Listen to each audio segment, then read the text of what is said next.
Welcome to the comfy zone. Make yourself at home.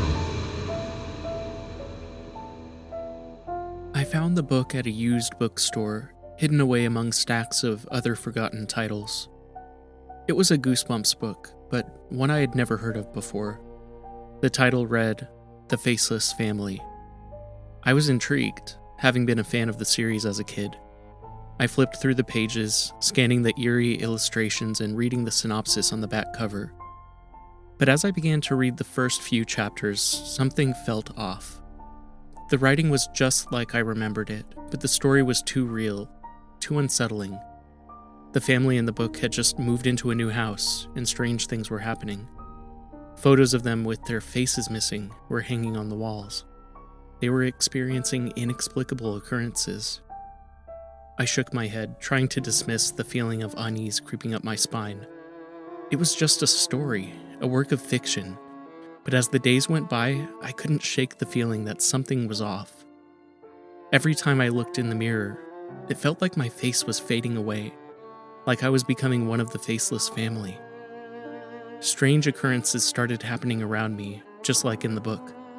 Photos of me with my family and friends, with our faces missing, started popping up on my phone. I started hearing whispers in my ear, and my dreams were filled with faceless entities chasing me through dark corridors.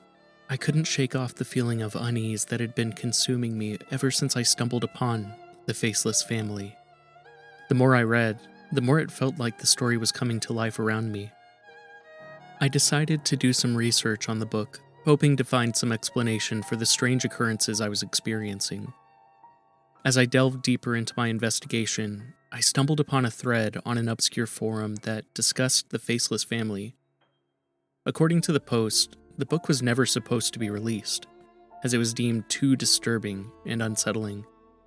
But somehow a few copies had made their way into circulation, and the story had started to spread like wildfire. The post went on to describe the reason why the book was deemed too disturbing. It seemed that the author, R.L. Stine, had based the story on a real-life family who had disappeared under mysterious circumstances. The police had found their home filled with photographs with their faces missing, and strange symbols etched into the walls. The family was never found, and the case had remained unsolved to this day. The thread was filled with testimonies from people who had read the book and claimed to have experienced strange occurrences after doing so. Some claimed to have seen faceless entities lurking in the shadows, while others reported feeling like their own faces were disappearing. The more I read, the more I felt like I was descending into madness. The story was just too real, too unsettling. And the fact that it was based on a real-life family who had disappeared without a trace sent shivers down my spine. What had I gotten myself into? As I continued to read, I came across a description of a scene in The Faceless Family where the main character, a young girl, discovers that the missing faces from the family photographs had been replaced with her own face. This scene was particularly unsettling, and it sent chills down my spine. But as I tried to push the thought out of my mind, something else happened that made it all the more real. I was in my bathroom, washing my face, when I noticed something strange in the mirror.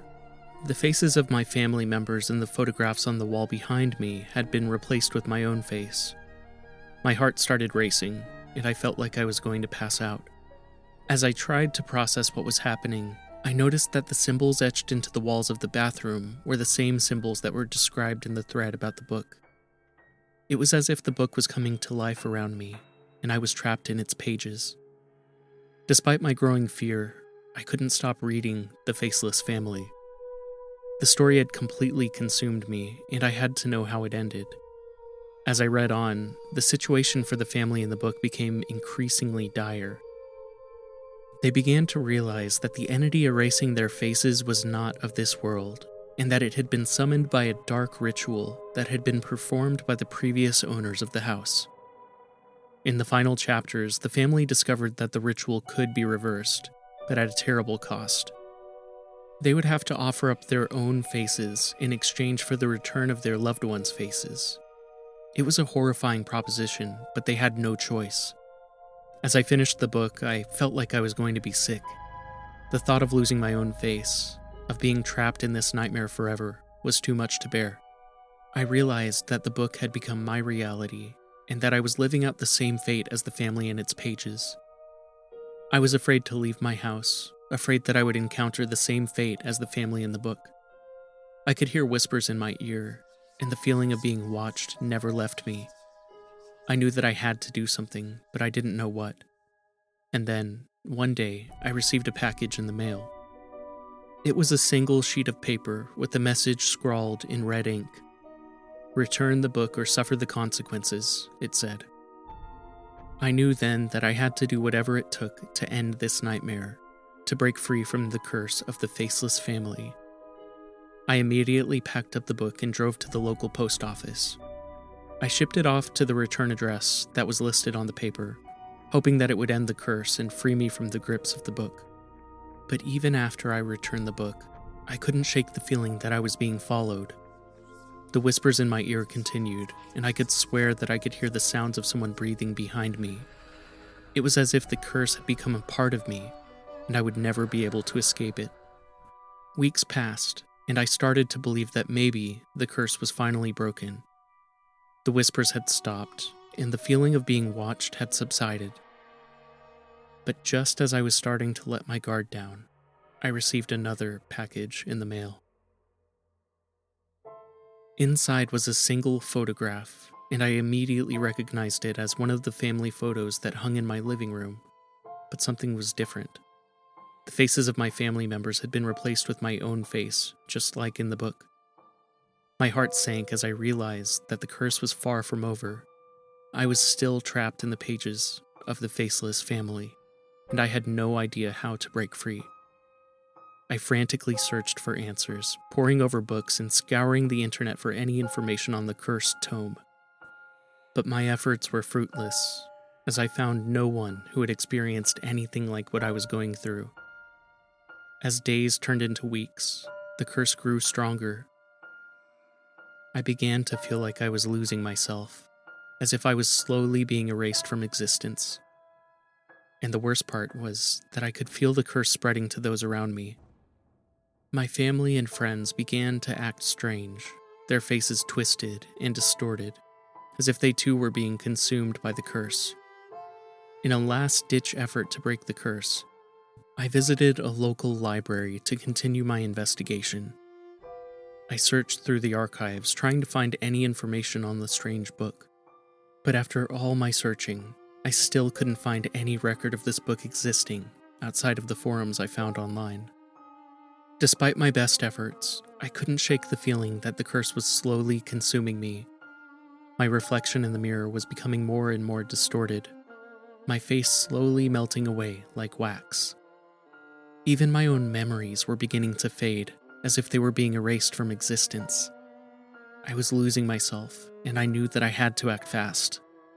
I searched frantically for any clues, any shred of information that would help me break the curse. But as time passed, it became clear that there was no escape. I could feel the curse spreading, infecting everything around me. My family and friends continued acting strange, their faces twisted and distorted, just like in the book. And as I looked out into the world, I could see that the curse was spreading beyond just my immediate circle, infecting everyone it touched.